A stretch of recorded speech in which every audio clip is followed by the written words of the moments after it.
My Uncle Nicholas was one of 6 children. He had a brother and he had 4 sisters.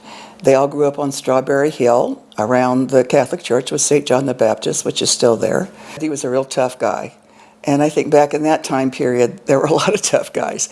They would swim in the Missouri River. My dad said that he was just a really nice guy and they played ball together. When he went missing, it affected the whole family because they all lived either in the house or close to the house where he grew up. Everybody went through that grief together, of course. And I'm sure there was much grief on the Strawberry Hill because everybody that settled there from Croatia, they were very close. My grandmother, I'm sure, was just, I don't know if devastated is the right word. I can't imagine what it would be like to lose a son and never know where they were. We just never knew what had happened to him. The battle was on the Solomon Islands, and it was a very, very tough battle.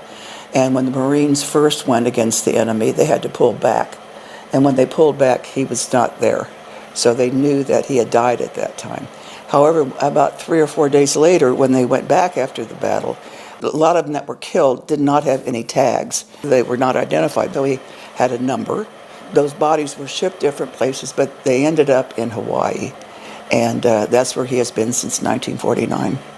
The heroic activities that he was able to display in the campaign with Solomon Islands, and so for us to have that connection and bring closure to the parish community as well as to the family is a great day, and we're just joyful that this moment has come and the family has been able to be here and to bury a loved one, and so I'm happy that we could celebrate this moment. As a former chaplain for the Kansas Army National Guard with 22 years of military experience, I'm very honored and a joy to be a part of this moment.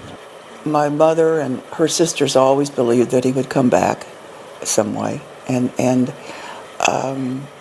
it almost seems, like I said, it was surreal for me when I found out about it. But personally, I'm very touched by how many people are touched by this story even. And I'm not quite sure why it's such a touching story for everyone. I know why it is for me personally.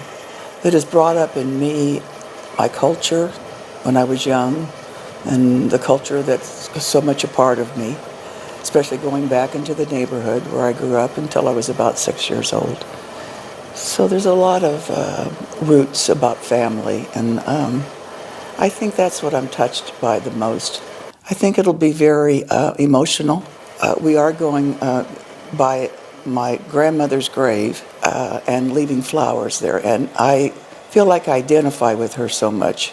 The grief that she went through, I don't know if she ever really got over it.